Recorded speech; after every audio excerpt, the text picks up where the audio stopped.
네, 반갑습니다. 오늘은 마태의 신학 제5장, 마태의 주요 주제들에 대해서 살펴보도록 하겠습니다. 그 중에 1번부터 3번까지 기독론과 의로운 삶과 교회의 질서에 대해서 이 마태의 주요 주제들에 대해서 우리가 함께 살펴보도록 하겠습니다. 먼저 마태의 주요 주제들 중에 하나는 가장 중요하다고 할 수 있는 것은 바로 기독론이라는 건데요. 기독론이라는 건 뭐냐면 우리가 몇 번 지난 시간들에서도 말씀을 드렸던 것 같은데, 기독론이라는 건 그리스도론이고요. 기독교라는 것도 그리스도교라는 겁니다. 그리스도교. 그렇다면 그리스도라는 게 뭐냐? 그리스도라는 것은 헬라어인데 신약성서는 헬라어로 기록이 되었습니다. 이 신약성서에 나오는 말인데, 이 말은 구약 히브리어로서 메시아라는 말이에요. 메시아, 그리스도. 다른 언어로서 같은 뜻을 품고 있고요. 이것은 바로 뭐냐면 기름 부음을 받은 자라는 뜻입니다.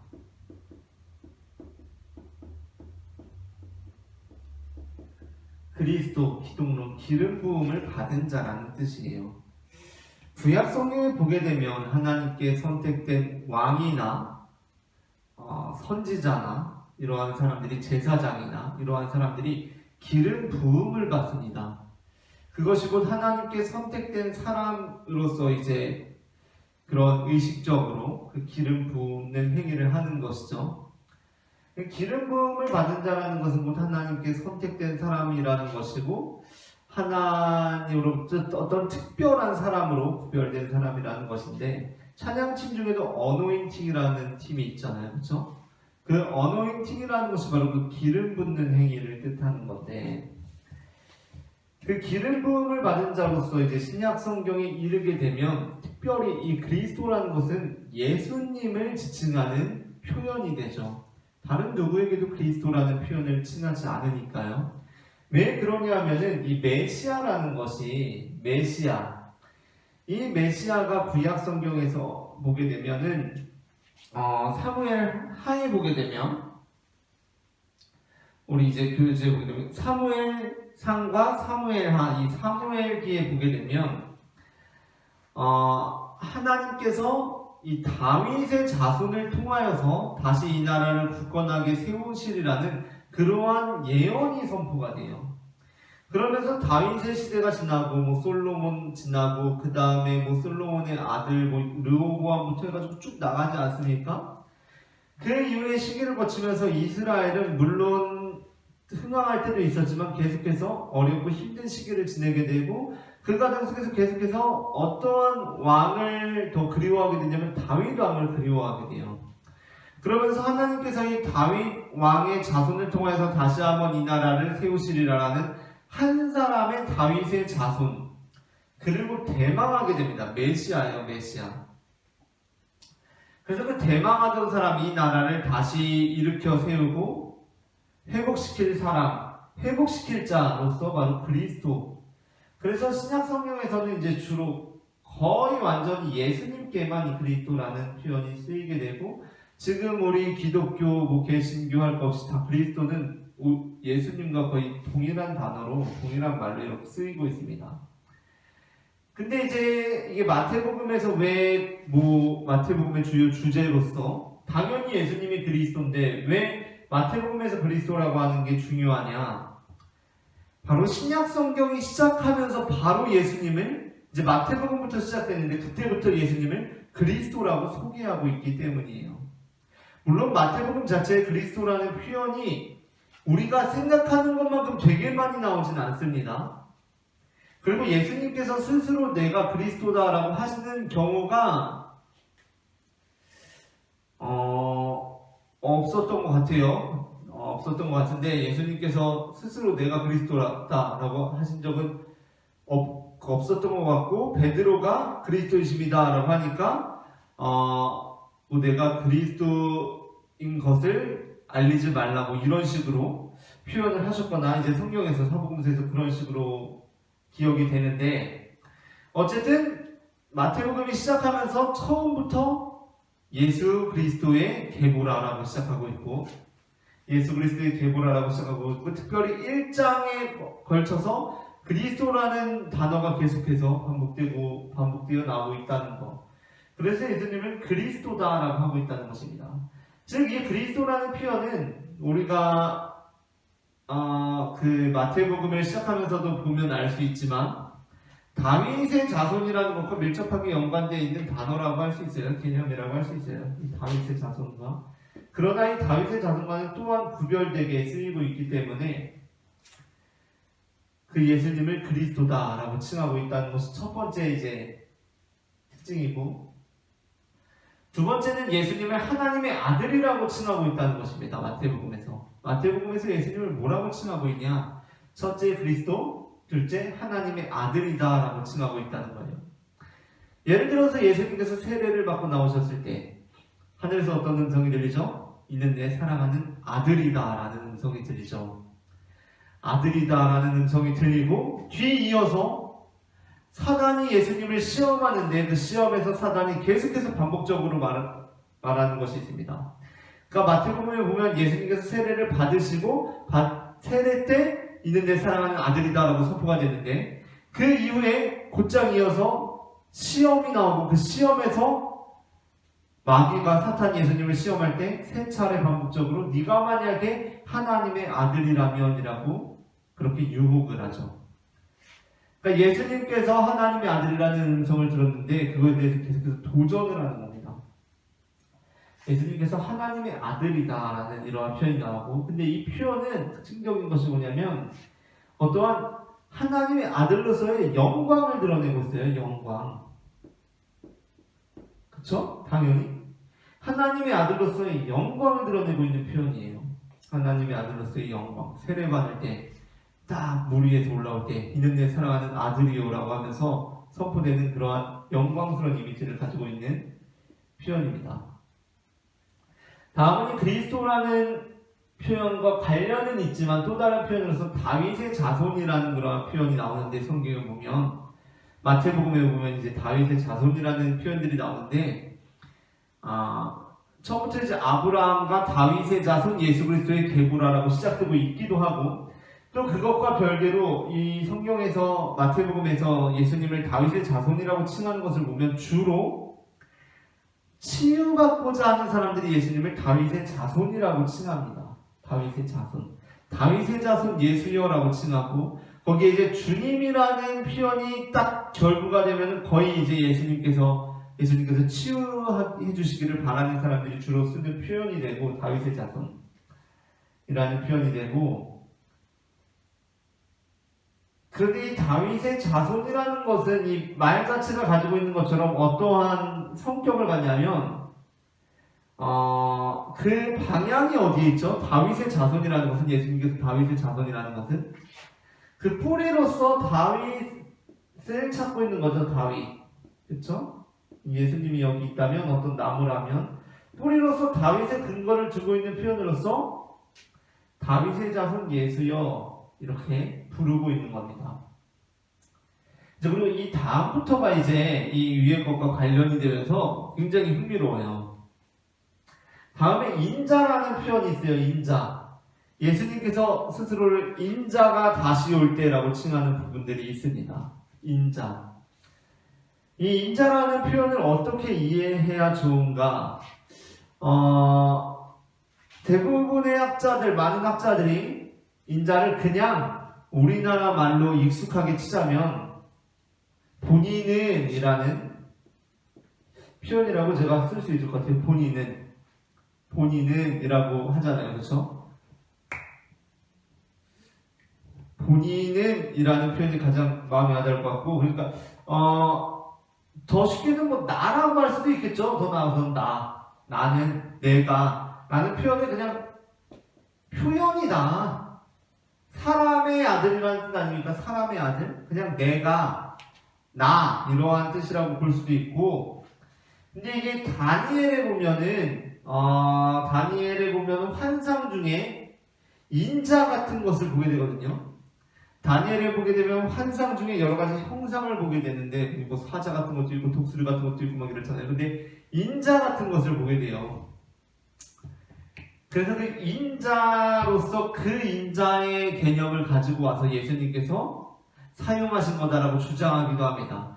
그런데 그것이 아주 무의미하고 그런 게 아닌 것이, 인자라는 표현이 쓸 때 두드러지게 예수님께서 재림에 대해서 말씀을 하세요. 재림. 다시 오실 날에 대해서 말씀하십니다. 다시 오실 날. 이러한 면에서 이 다윗의 자손이라는 표현과는 상당히 성격이 달라요. 인자라는 것은, 다윗의 자손은 왕이기도 하고 굉장히 수직적인 개념을 가지고 있고, 자손 이러한 개념들이 수직적이면서도 동시에 과거에 대한 느낌이 강하지 않습니까? 그런데 인자라는 것은 뭐냐면 미래적이에요. 미래. 다시 오실 날. 그리고 사람의 아들이라는 표현이다 보니까 굉장히 수평적인 성격을 가지고 있는 표현이에요. 이런 면에서 다윗의 자손과는 또 다른 느낌, 또 다른 의미들을 담고 있는 표현이라고 할 수가 있겠죠.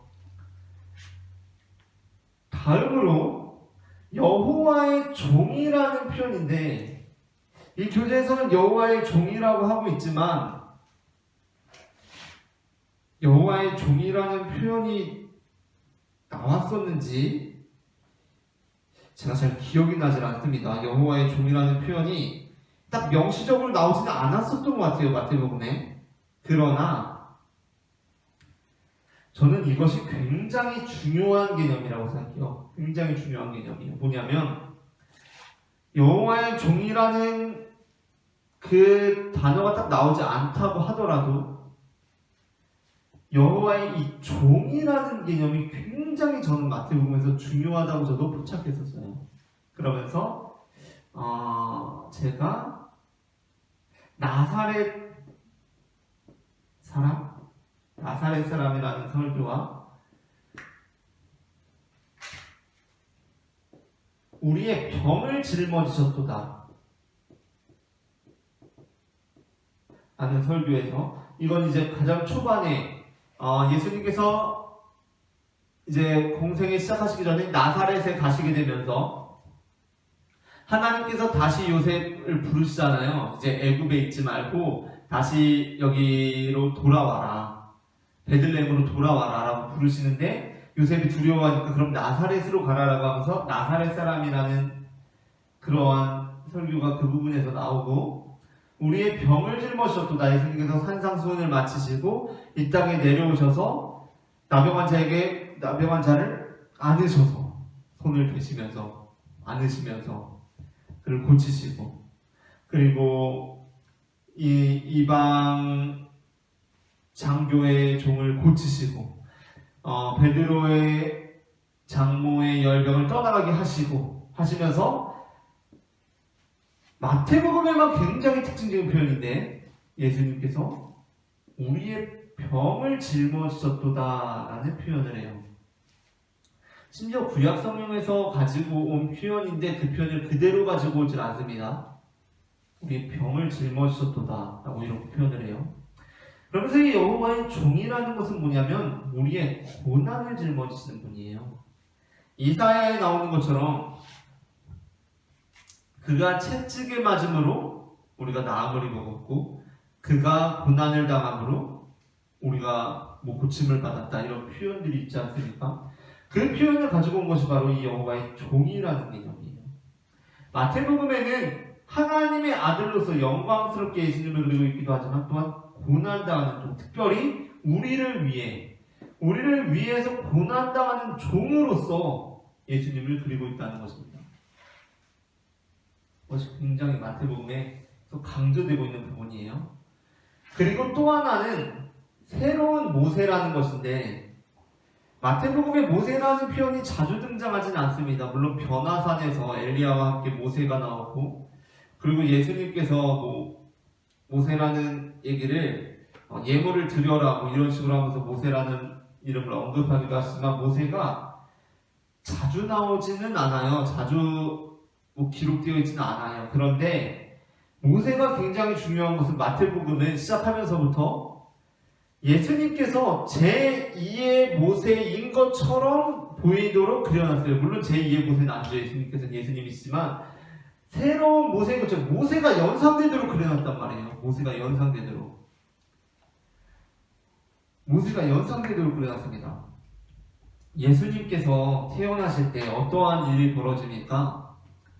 예수님께서 태어나시고 동방박사가 베들레헴으로 찾아갔다가 이제 거기에서 못 찾고 동방박사가 다시 가면서 헤롯이 뭔가 심상치 않은 일이 일어났다는 것을 직감하고 어떤 일을 벌이죠? 베들레헴에서 난 아이들을 다 죽여버리잖아요. 그렇죠? 다 죽여버려요. 그러한 내용들이 모세 당시를 연상케 하죠. 모세 당시에 어떤 일이 있었죠? 이스라엘 인구가 너무나 많이 늘어나니까 그 당시에 바로왕이 그 이스라엘 자손들을 애기들, 남자아이들을 다 죽이라고 명령하잖아요. 거기에서 이제 모세가 갈대 상자에 띄워져서 가는 거 아닙니까? 그러한 내용들로부터 모세가 연상되고 또 예수님께서 어디로 가시죠? 마태복음에서 그러한 상황 속에서 이제 요셉과 마리아 예수님이 피신을 하는데 어디로 피신을 해요? 애굽으로 피신합니다. 애굽으로 피신하고 애굽에서 다시 부르시죠. 베들레헴으로 오라고 부르시고 그때 나사렛으로 가게 돼요. 요셉 두려워함으로. 근데 바로 애굽에서 불려지는 것이 바로 무엇을 의미하죠? 애굽에서 불려진다. 내 아들을 불러내었다. 그게 바로 이스라엘을 의미하기도 하고 출애굽 사건을 의미하기도 하고 또한 모세가 어디에서 자랍니까? 이집트의 왕자잖아요. 그러한 내용들 모두가 예수님께서 모세를 연상케 하신단 말이에요. 모세. 그런 면에서 예수님께서 모세로서 이렇게 나타나고 있다는 것이 굉장히 흥미로운 부분입니다.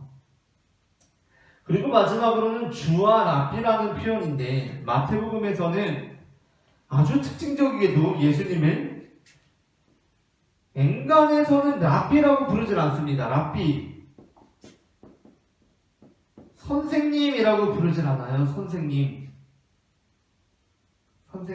부르질 않습니다. 예수님은 오로지 주님이에요. 주님. 예수님을 선생님이라고 부르는 사람들이 등장하는데 그들은 다 아직 제자가 되지 않은 자들이거나 아니면 예수님을 시험하러 온 자들이 다 예수님을 선생님이라고 부릅니다. 그러니까 적어도 여기 예수님이 여기 계시다면 여기에 예수님과 밀접하게 관련되어 있는 사람들은 예수님을 선생님이라고 부르진 않는다는 거예요. 다 주님이라고 불러요. 주님. 이러한 내용들이 무엇을 뜻하는 것일까? C.S. 루이스가 아주 흥미로운 주장을 했던 것이 기억이 나는데 C.S. 루이스가 순전한 기독교라는 책에서 이러한 주장을 합니다. 예수님께서는 어떤 사람들이 예수님을 아주 위대한 인간적 스승인 것처럼 말하는 것을 내가 볼 때가 있는데 그것은 말도 안 되는 주장이다라고 C.S. 루이스가 말해요. 예수님에 대해서는 딱 3가지 선택지밖에 없다. 예수님은 진짜 우리의 주님이거나 미치광이거나 사기꾼이다. 예수님을 어떤 좋은 선생님, 위인으로 생각하는 것은 있을 수 없는 가능성이다 라고 그렇게 말을 해요. 이렇게 주장을 합니다. 물론 저는 이러한 주장에 치명적인 약점이 있다고 생각해요. 치명적인 약점이 있어요. 이 주장에는 뭐냐면 예수님을 주님이라고 고백하는 사람들을 통해서 이 공동체를 통해서 간접적으로 알게 된 어떠한 공동체는 예수님을 그저 선생님 위인이라고 고백을 할 수가 있다고 생각해요. 저는 그 C.S. 루이스의 주장에 이게 맹점입니다. 제가 석사학위 논문을 쓰면서도 하나의 각주를 통하여서 이것을 표현해 놓았는데 무슨 얘기냐면 이러한 얘기예요. 제가 이야기를 통해서 한번 말씀 드려볼게요. 자, 제가 가장 좋아하는 레미제라블의 장발장이 미리엘 주교로부터 사함을 받았습니다. 용서함을 받았어요. 자, 이 장발장에게 미리엘 주교는 어떠한 존재죠? 주님입니다. 주님. 장발장에게 미리엘 주교는 주님이에요. 선생님이나 위인일 수가 없어요. 이게 중요합니다. 선생님이나 위인일 수가 없어요. 이게 중요하고, 그러나 이 장발장에게는 주님인데 이러한 소문이 퍼지기 시작하고 이 소문을 들은 어떠한 사람들, 이 소문을 들은 어떤 사람들에게는 미리엘 주교가 반드시 주님일까요? 반드시 주님은 아니겠죠. 여기에서 선생님이나 위인일 가능성이 생길 수 있단 말이에요. 그러니까 장발장은 미리엘 주교를 통해서 완전히 변화되고 미리엘 주교를 주님으로 고백하고 그분에게 온전히 삶이 변화되고 그분께 봉헌된 삶을 살아가지만 그 소식을 들은 이들에게는 미리엘 주교가 미치광이나 사기꾼이 아닐지라도 주님이 아닐 수도 있다는 거예요. 그쵸? 완전히 삶을 봉헌하지 않는다고요. 그냥 굉장히 위대하신 분이다라고 고백될 가능성이 있어요. 지금 2000년이 지나고 지금 한국 땅에서 예수님을 반드시 주님이 아니면 미치광이 사기꾼이라고 고백해야 되는가? 아닙니다. 선생님 위인이라고 고백할 수가 있어요. 그러한 사람들이 있을 수 있어요. 그리고 그러한 사람들의 교회가 우리가 긍정적으로 대화할 수 있는 사람들로 보아야 합니다. 그런데 이 마태 공동체에서 특징적인 것은 뭐냐면 마태 공동체에서는 이랬다는 겁니다. 예수님은 선생님일 수가 없어요. 왜요? 이들은 예수님으로부터 직접 그 은혜를 경험하는 사람들이기 때문이에요. 이들에게 있는 가능성이라는 것은 오로지 이 세 개입니다. 예수님은 선생님일 수 없어요. 이 면에 있어서는 저도 동의하는 바가 굉장히 큰데 제가 지난 시간에도 말했지만 제가 이러한 맥락에서 우리는 예수님을 선생님 위인이라고 고백하는 사람들과 대화할 수 있고 그들이 우리의 친구가 될 수 있지만 기독교를 교양으로서 바라볼 수 있다? 성경에 대한 인문학적 접근을 해야 한다라고 하는 것들에 대해서 저는 약간 거부감이 있습니다. 저는 그것에 대해서 약간 거부감이 있는데 그 이유는 뭐냐면 예수님은 우리에게 있어서 이 마태의 관심이 이게 중요해요. 우리에게 있어서 선생님이나 위인일 수가 없기 때문이에요. 예수님은 주님입니다. 주님이에요. 예수님은 하나님의 아들이에요. 이 안에서 볼 때는 예수님을 선생님으로 위인으로 볼 수가 없다라는 것이 바로 마태복음의 관점이었던 겁니다. 그러한 맥락에서 볼 때 우리가 이 마태의 정신에 입각해서 보자면 성경을 무슨 인문학적으로 접근한다? 기독교를 교양으로서 공부한다? 라는 것은 신앙 안에서는 신앙적으로는 할 수가 없고 신앙의 밖에서 하는 일이라는 겁니다. 신앙의 밖에서. 그러한 면에서 이제 기독론에 대해서 우리가 살펴보았고요. 기독론이라는 것이 마태복음에 굉장히 다양하게 담겨져 있다는 것이 너무나 중요해요. 그러니까 성경에 사복음서가 있다 보니까 우리가 지난번에 거의 처음 시작할 때도 성경에 사복음서가 있다 보니까 예수님을 어떤 복음서는 왕으로, 어떤 복음서는 종으로, 어떤 복음서는 인간으로, 사람으로, 어떤 복음서는 하나님으로 강조하고 있다. 라고 이렇게 구분지어서 보기도 하는데 그렇게 칼같이 구분할 수가 있는 게 아니라는 거예요. 특별히 다른 복음서는 모르겠지만 마태복음 안에는 어떻게 되어 있나요? 왕으로서의 모습이 들어가 있고요. 고난당하는 종으로서의 모습이 들어가 있고요. 인간으로서의 수평적인 모습이 들어가 있고요. 그리고 수직적이면서도 하나님으로부터 기름 부음 받은 이러한 하나님 신성이 강조된 표현으로서도 들어가 있다는 겁니다. 이러한 모든 것이 마태복음에 들어가 있다는 것이 정말 마태복음을 위대해 보이게 하는 거예요. 자, 이제 다음으로 의로운 삶에 대해서 우리가 살펴볼 건데, 교재에서는 142페이지 의로운 삶, 이게 마태복음의 주요 주제들에서 두 번째에 위치해 있습니다. 의로운 삶, 의라는 거 굉장히 중요한 마태복음의 주제입니다.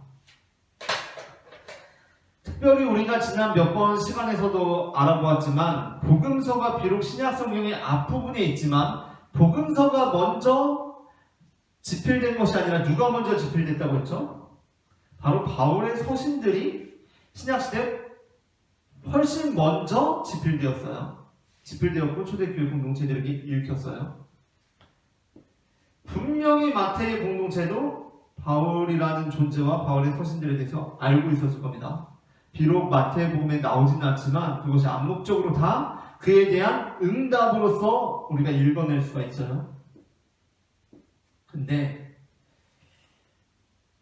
이 의에 대해서 말을 할 때 바울과 마태가 말하는 의가 전혀 다르다는 겁니다.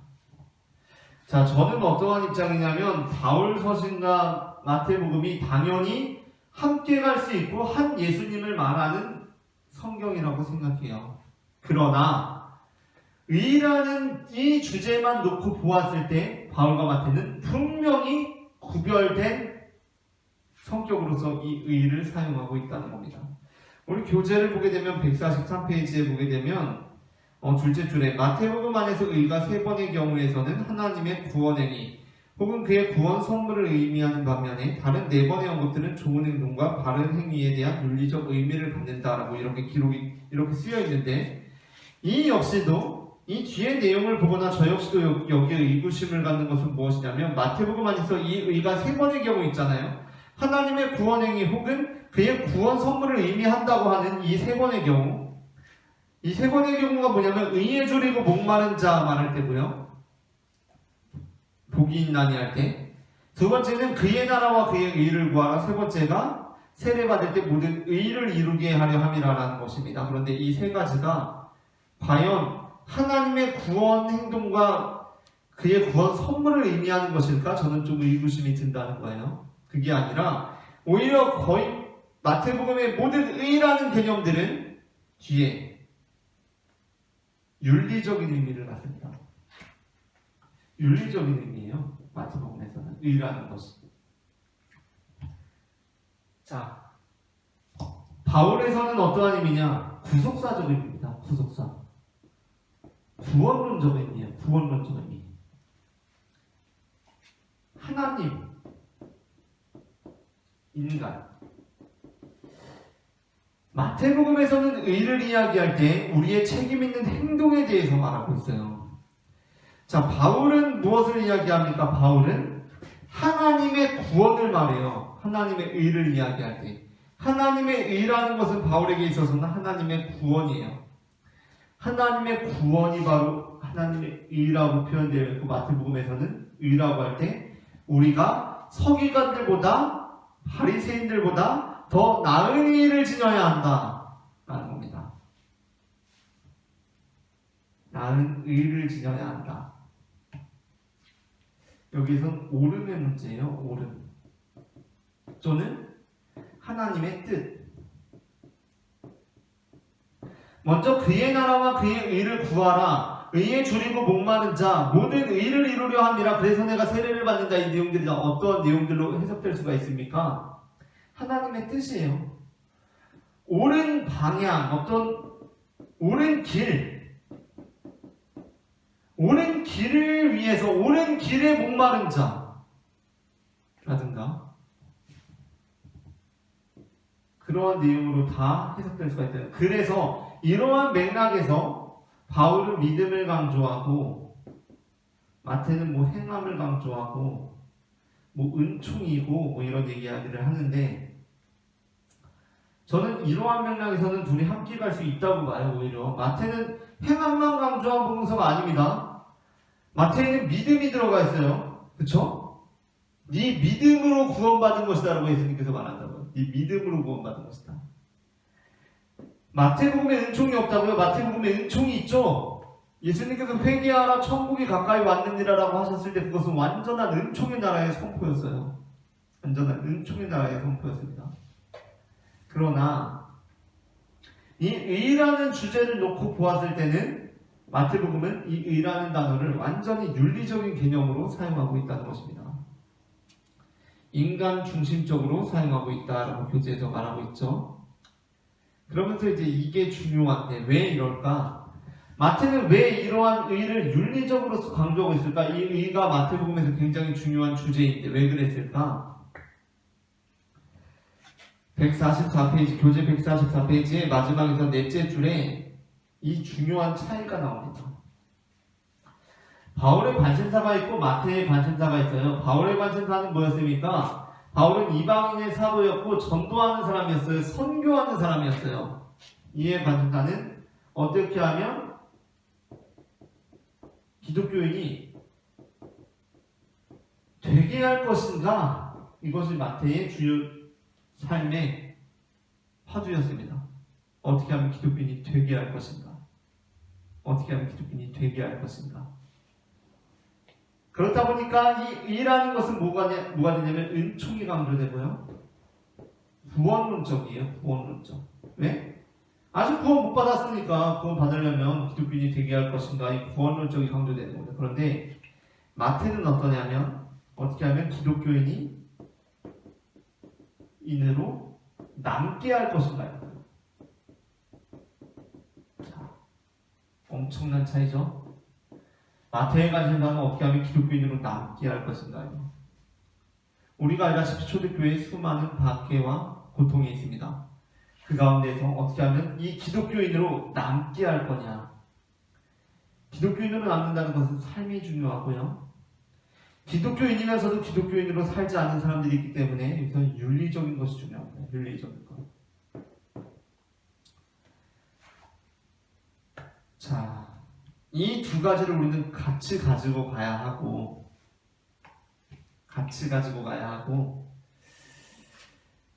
저 역시도 이제 교회를 막 설립해서 우리가 교회를 세워나가는 단계에 있기 때문에 이 부분에 대해서 간과하지 않을 수가 없죠. 어떻게 하면 다른 사람이 기독교인이 되게 할 것인가? 사람들을 기독교인이 되게 만들어서 교회를 채워야 하기 때문에 이거에 대한 관심을 지울 수가 없지만 이 시대를 바라볼 때 저는 이 부분이 굉장히 중요하다고 생각해요. 우리는 어떻게 하면 기독교인으로 남을 수 있느냐? 어떻게 하면 기독교인으로 남을 수 있느냐? 지금 기독교인이 엄청나게 감소하고 있고요. 진짜 기독교인이 된다는 것이 무엇인지 우리가 고민해 보아야 할 기로에 서 있어요. 그렇기 때문에 저는 마태복음이 우리에게 주는 의미가 굉장히 크다고 생각하는 사람이에요. 왜냐하면 마태복음은 어떻게 하면 기독교인으로 남을 수 있는지를 우리에게 가르쳐주고 있고 그 당시 기독교인들에게 어떻게 하면 기독교인으로 남을 수 있는지를 가르쳤던 책이기 때문에 그래요.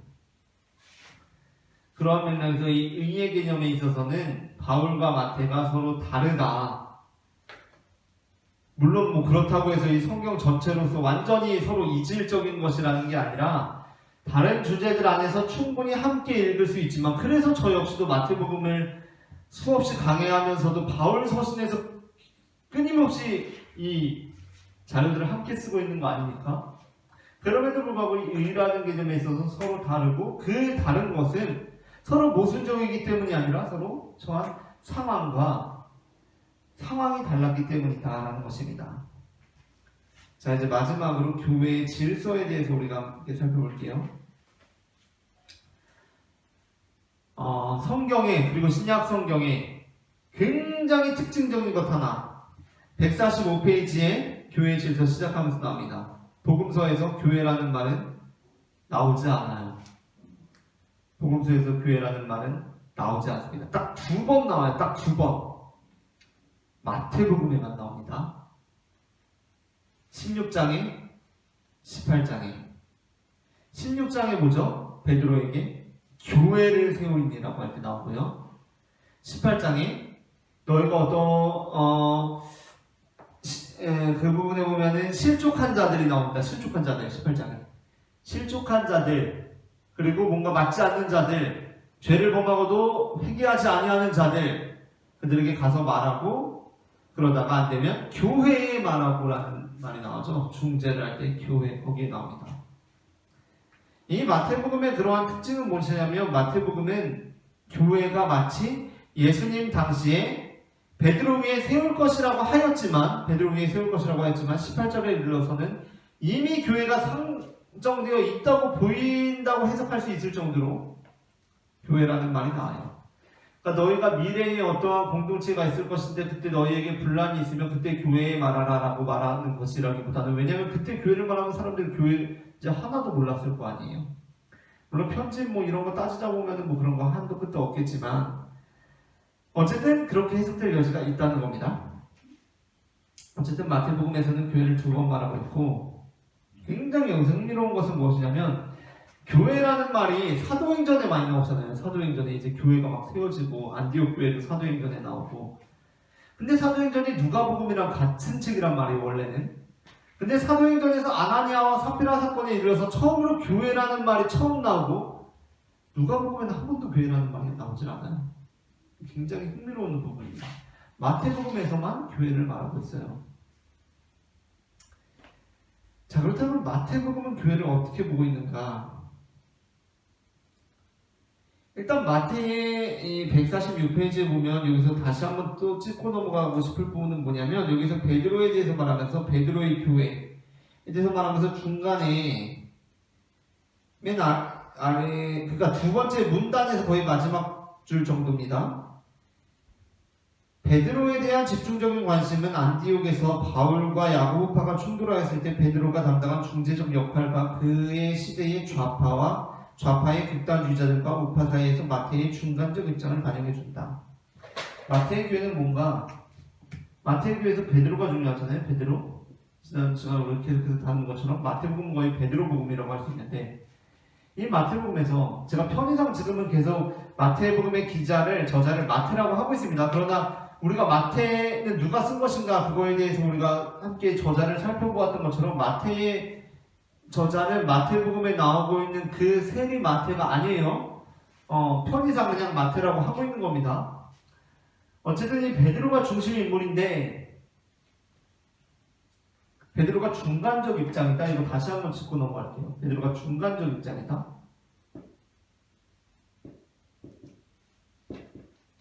오른쪽 왼쪽이 어떻게 보이실지 모르겠지만 어쨌든 제가 이렇게 보면 우파 좌파예요.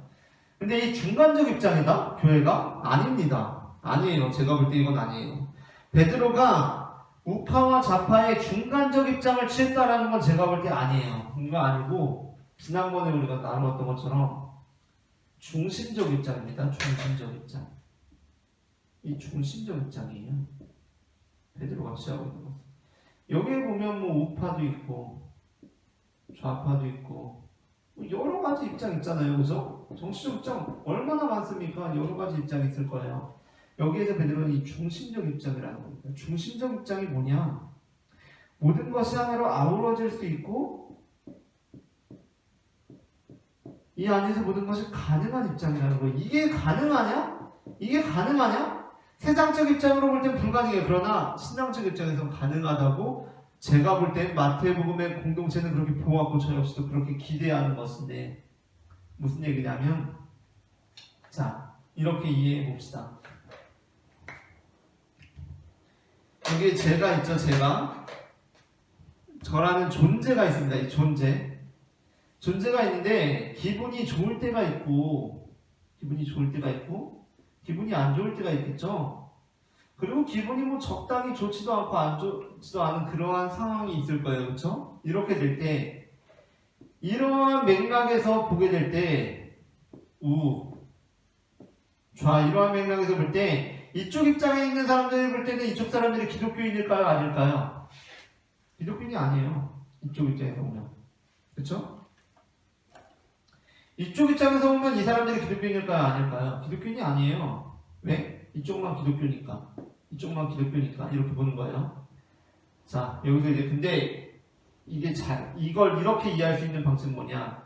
우리의 기분을 볼 때 기분을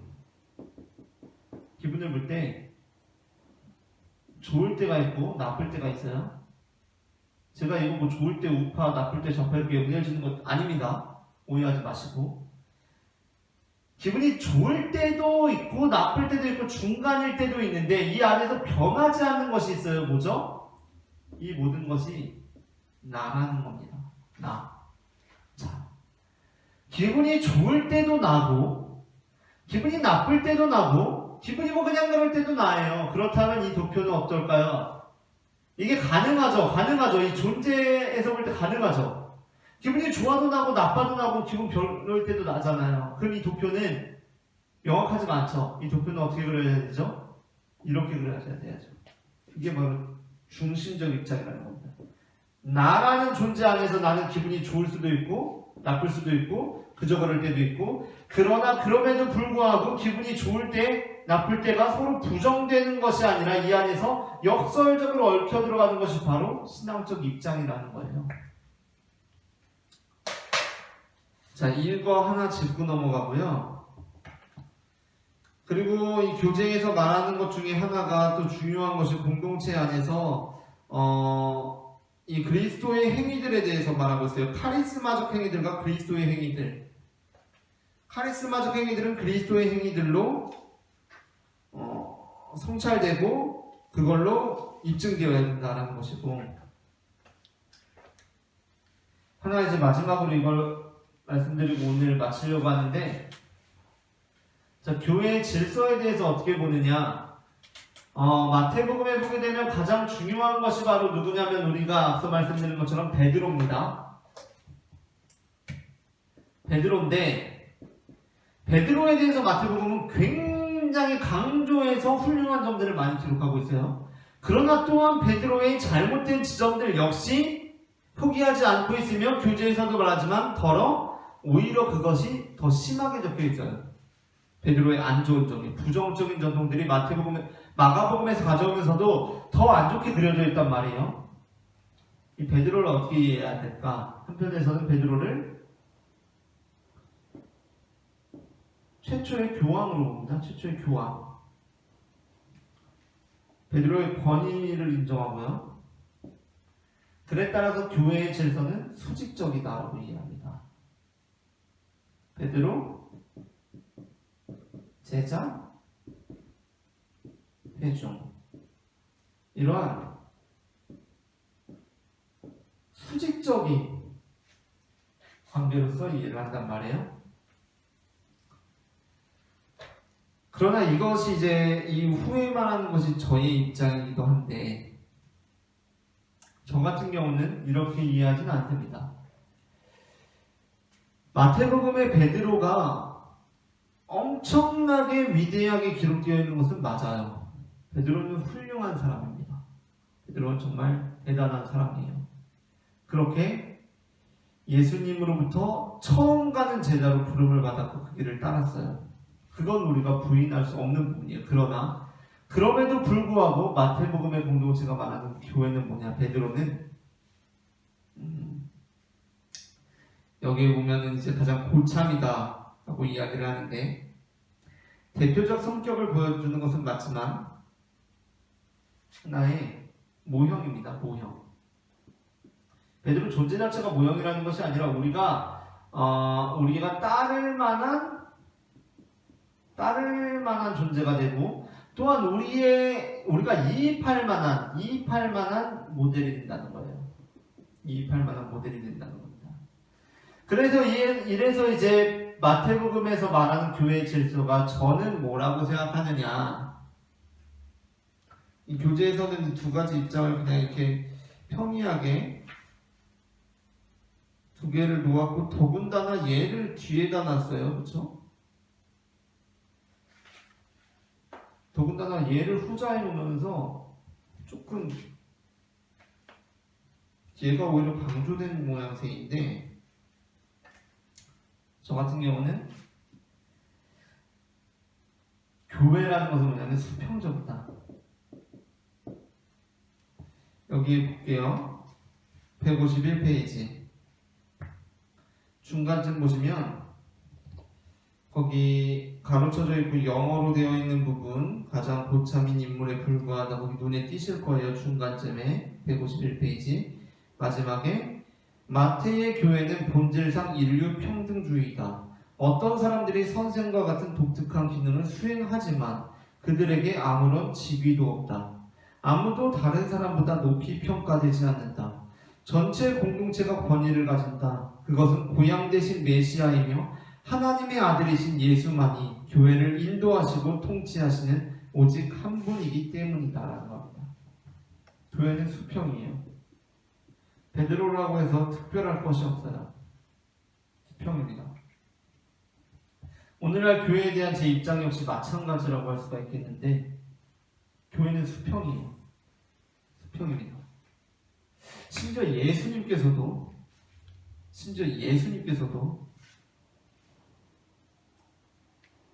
너희가 나를 선하다고 부르지 말라라고 하시죠. 어찌하여 나에게 선하다고 하느냐라고 하시면서 오직 한 분 아버지만이 계신다라는 표현을 예수님께서 하세요. 오직 한 분 아버지만이 계신다. 우리는 다 형제다라고 하십니다. 우리는 다 형제다. 심지어 우리나라에 있죠. 형제교라고 아마 있을 거예요. 형제교. 다 형제, 자매, 다 형제자매다. 수평적이다라는 걸 강조한 걸 텐데 교회 역시 마찬가지죠. 교회에 수직은 있을 수가 없습니다. 우리는 다 한 분 아버지, 한 분이신 예수 그리스도 안에서 모두 형제자매예요. 형제자매. 하는 역할이 다를 뿐이죠. 바울이 위대한 말을 하지 않습니까? 우리는 다 머리 대신 그리스도의 한 몸이고 한 지체다. 눈이 발더러 너는 아래에 있으니까 못났어라고 할 수가 없고 손이 귀더러 너는 하는 일이 별로 없는 것 같다라고 할 수가 없다. 우리 다 하나다. 몸이다. 그리스도의 몸이라는 것이 굉장히 중요한 표현이죠. 몸. 그렇기 때문에 그리스도의 몸이라는 것은 이 물질적인 것으로 표현했다는 것이 물질적인 것으로 이렇게 해놨다는 것이 너무나 중요하다는 겁니다. 너무나 중요하다는 거예요. 우리는 다 다르지만 하나가 될 수 있다. 라는 의미를 가지고 있다고 할 수 있겠어요. 오늘 여기까지 보도록 하고요. 다음 주에는 152페이지 하나님의 지속적인 현존부터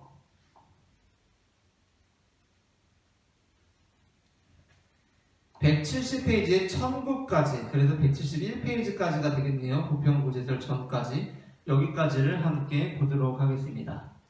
감사합니다.